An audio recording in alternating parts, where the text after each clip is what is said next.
Good morning student. Unit 2 highway engineering हम लोग देख रहे थे बच्चों, civil second year 4th semester student के लिए। हाईवे इंजीनियरिंग में हम यूनिट 2 रोड ज्योमेट्रिक्स पे चर्चा कर रहे थे। इस यूनिट की 2.9 वीडियो होगी। जैसा कि आप सभी को पता है कि जो पिछले वीडियो में भी मैंने 2 वीडियो आपको जो नया निर्देश आया है बीटी बोर्ड का कि आपका एग्ज़ाम जो है ऑब्जेक्टिव मार्क पे होने वाला है, उसी के मद्देनज़र अब हम लेक्चर को आपके सामने प्रस्तुत कर रहे हैं। तो बच्चों ज़्यादा टाइम वेस्ट ना करते हुए डायरेक्टली हम आते हैं अपने पॉइंट पे। मैंने आपको बताया था कि हम रिकेप कर रहे हैं objective based question unit first से। जो सब्जेक्टिव मॉड था हमारा रोड ज्योमेट्रिक्स तक हमने कवर किया था, और फिर हम रिकेप कर रहे हैं ऑब्जेक्टिव बेस्ड क्वेश्चन के हिसाब से। आपको यूनिट फर्स्ट के कुछ और क्वेश्चन पिछले वीडियो तक मैंने आपको 10 से एबव क्वेश्चन प्रोवाइड करा दिया था, तो उसी को हम आगे कंटिन्यू कर रहे हैं। तो पहला इसमें देखिए क्वेश्चन नंबर 11, ठीक है। भारत का सबसे लंबा राष्ट्रीय राजमार्ग, ठीक है। ये बच्चों इंट्रोडक्शन है हाईवे का यूनिट फर्स्ट का, और आपको ये नहीं लगना चाहिए कि ये तो जीएस का क्वेश्चन है, क्योंकि ये आपका हाईवे इंजीनियरिंग ही है। हाईवे इंजीनियरिंग में आपका यूनिट फर्स्ट में ये सारा पॉइंट पूछ सकता है बच्चों, ध्यान रखिएगा, ठीक है ना। उसके पॉइंट व्यू से मैं आपको बता रहा हूँ, तो इसमें आपको कोई कन्फ्यूजन नहीं होना चाहिए। और जितना भी क्वेश्चन आपको दिया जा रहा है सारे मोस्ट इम्पॉर्टेंट क्वेश्चन दिया जा रहा है, तो इसलिए आप कोशिश करिए कि अच्छे ढंग से इसको प्रिपेयर करिए। तो भारत का सबसे लंबा राष्ट्रीय राजमार्ग बच्चों ध्यान रखिएगा NH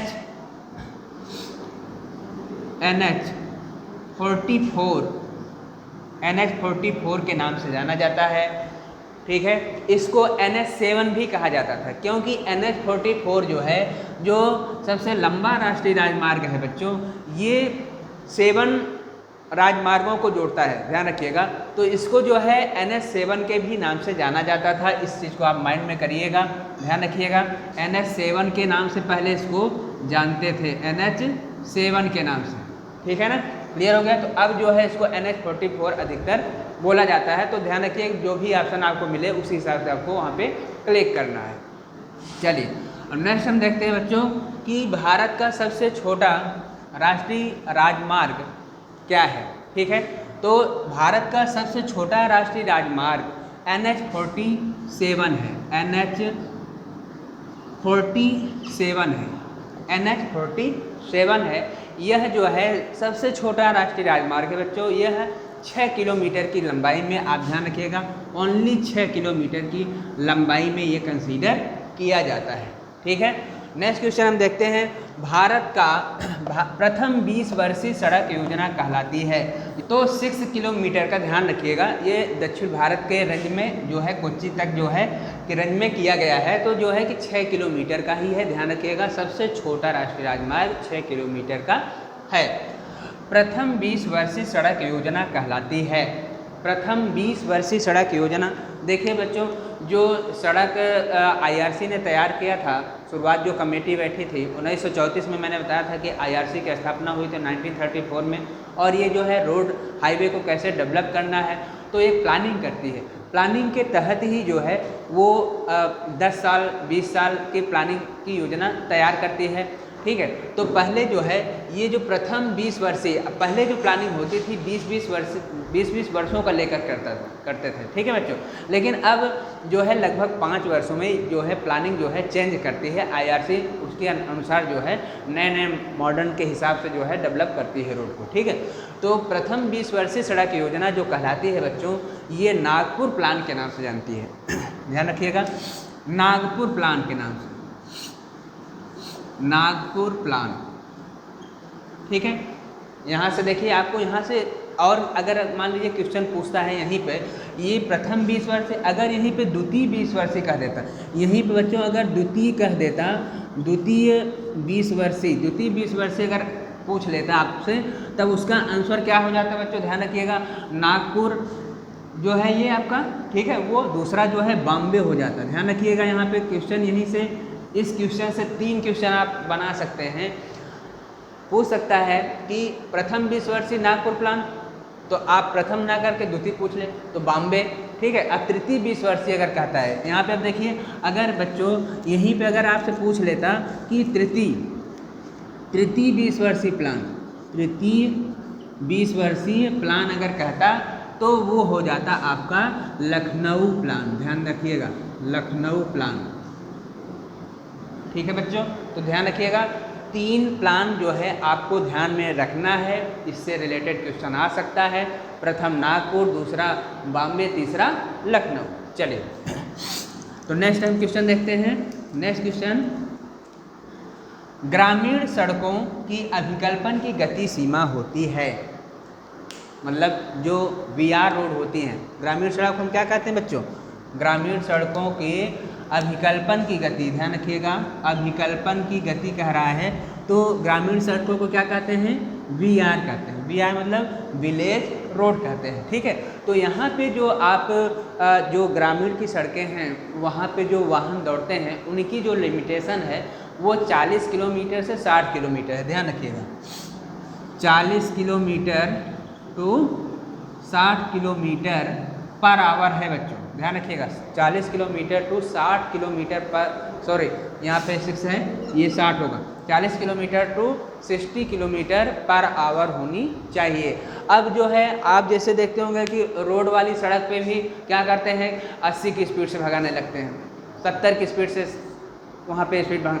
यही कारण है बच्चों की जो रोड पे एक्सीडेंटल केस है, इसमें भी इसकी एक महत्वपूर्ण भूमिका होती है। ये भी एक कारण है, क्योंकि जो IRC जो तैयार करती है रोड ज्योमेट्रिक मानक, उसमें design of limitation of speed तैयार किया गया है। अगर उसके लिमिट से अगर आप ज़्यादा आप जाओगे तो जाहिर सी बात है कि एक्सीडेंट होने के चांसेस बढ़ जाते हैं, गाड़ी जो है आप फिसल सकते हैं, ठीक है। तो इसलिए ध्यान रखना है कि अगर आप VR पे चल रहे हैं, मतलब विलेज वाली रोड पे चल रहे हैं, तो वहाँ पे जो स्पीड होनी चाहिए गाड़ी की 40 किलोमीटर से 60 किलोमीटर के रेंज में ही जो है गाड़ी चलाना चाहिए। चलिए नेक्स्ट, स्थानीय आवागमन के लिए एक प्रकार की निजी सड़क है। स्थानीय मतलब बच्चों लोकल जो सड़क होती है, समझ रहे हैं। स्थानीय आवागमन मतलब एक लोकल जो सड़क बनाई जाती है, एक जहाँ पे आप कह सकते हैं कि लोकल एरियाज में जो बनाई जाती है, उस प्रकार की जो सड़क होती है उसको हम क्या कहते हैं, उसको हम ड्राइववे कहते हैं, ड्राइववे, ठीक है, ड्राइववे कहते हैं, ठीक है। चलिए, फुटपाथ की न्यूनतम चौड़ाई होती है। फुटपाथ समझ गए बच्चों, मैंने आपको बताया था रोड ज्योमेट्रिक्स में, मैं जब सब्जेक्टिव के हिसाब से आपको डिटेल में पढ़ा रहा था बच्चों, तो वहाँ मैंने आपको बताया था कि जैसे ये आपका क्या है, जैसे आपका ये रोड है, ठीक है, तो रोड में ये जो पूरा जो मार्गाधिकार है, मान लीजिए ये जो है PWD ने यहाँ से यहाँ तक जो है मार्गाधिकार ले लिया, ठीक। अब यहाँ पे जो है बीच में ये क्या हो गया आपका, यहाँ से जो होता है ये तो कैरिजवे होता है, ठीक है, जिस पे गाड़ी चलती है। लेकिन उसके साइड में जो होता है, इसके साइड में कैरिजवे के बगल में जो स्थान होता है वो क्या कहलाता है, फुटपाथ कहलाता है, जिस पे क्या होता है, जिस पे जो है साइकिल वाला, पैदल वाला व्यक्ति जो है चल सकता है आसानी के साथ, ठीक है ना। तो वो कह रहा है कि फुटपाथ की जो न्यूनतम चौड़ाई होनी चाहिए वो कितनी होनी चाहिए, तो उसकी चौड़ाई बच्चों कितना होना चाहिए, लगभग जो होना चाहिए वो 1.5 मीटर होना चाहिए, कम से कम। ध्यान रखिएगा बच्चों, 1.5 मीटर, 1.5 मीटर होना चाहिए, ठीक है। चलिए, IRC के अनुसार वाहन की अधिकतम लंबाई होती है, मतलब जो गाड़ी चलेगी, जो वाहन दौड़ेंगे उस रोड पे, IRC कहता है कि जो गाड़ी की लंबाई होनी चाहिए वो 6 मीटर से ज़्यादा नहीं होनी चाहिए। ध्यान रखिएगा, IRC के अनुसार वाहन की लंबाई 6 मीटर होनी चाहिए। लंबाई की बात हो रही है यहाँ पे, 6 मीटर होना चाहिए। अगर यही पूछता बच्चों चौड़ाई की बात, अगर चौड़ाई पूछता, ध्यान रखिए यहीं पे चौड़ाई पूछ लेता तो 2.44 मीटर होता है, 2.44 मीटर होता है, ठीक है ना, 2.44 मीटर होता है। हाइट की बात अगर पूछे बच्चों तो 3.8 मीटर होता है, या 3.64 करके आपको एग्जैक्ट जो है होता है। ध्यान रखिएगा, ये भी क्वेश्चन जो है बराबर आपको देखने को मिल सकता है। नेक्स्ट देखिए, अभिकल्पन अभ्युत्थान का सूत्र बताइए। बहुत इंपॉर्टेंट क्वेश्चन है बच्चों। अभिकल्पन अभ्युत्थान मतलब क्या है? इसको बच्चों हम कहते हैं सुपर एलिवेशन, ध्यान रखिएगा, इसको सुपर एलिवेशन कहते हैं, सुपर एलिवेशन, सुपर एलिवेशन भी कहते हैं, ध्यान रखिएगा यहाँ पे। ये अभ्युत्थान जो है इसको सुपर एलिवेशन के भी नाम से जानते हैं। ऐसे भी दे सकता है कि अभिकल्पन सुपर एलिवेशन का जो फार्मूला होता है वो क्या होता है, तो इसका फार्मूला बच्चों होगा, ध्यान रखिएगा। ये सुपर एलिवेशन क्यों लिखा मैंने? क्योंकि जो बोर्ड में जो आपसे पूछ सकता है क्वेश्चन, वो अभ्युत्थान ना देकर क्या पूछ सकता है, दे सकता है सुपर एलिवेशन दे सकता है। इंग्लिश में नाम दे सकता है, इंग्लिश को हिंदी में वैसे लिख देगा सुपर एलिवेशन, ठीक है। तो इसलिए आप ध्यान रखिएगा, अभ्युत्थान को क्या कहते हैं? सुपर एलिवेशन कहते हैं।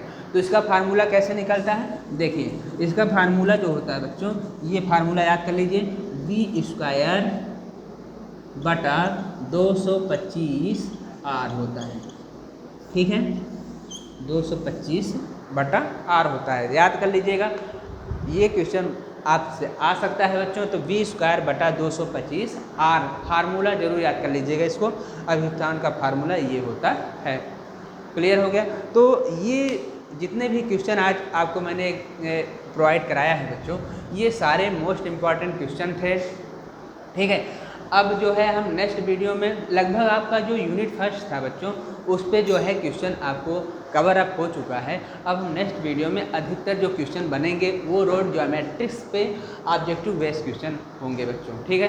तो आई थिंक आप लोगों को समझ में आ रहा होगा सभी को बच्चों। तो ध्यान रखिएगा कि आपका एग्ज़ाम जो है 2 जुलाई के 2 अथवा 3rd वीक में होना सुनिश्चित किया गया है। इसलिए आप ऑब्जेक्टिव मोड के हिसाब से लगातार पढ़ाई, अपनी तैयारी बनाए रखिए, तेज़ी के साथ पढ़ाई बनाए रखिए बच्चों, ठीक है। आज का वीडियो हम यहीं पिन करते हैं। नेक्स्ट वीडियो में हम इसके आगे के टॉपिक को लेकर फिर से ऑब्जेक्टिव मोड पे उपस्थित होंगे बच्चों। तब तक के लिए आपको बहुत बहुत सा धन्यवाद।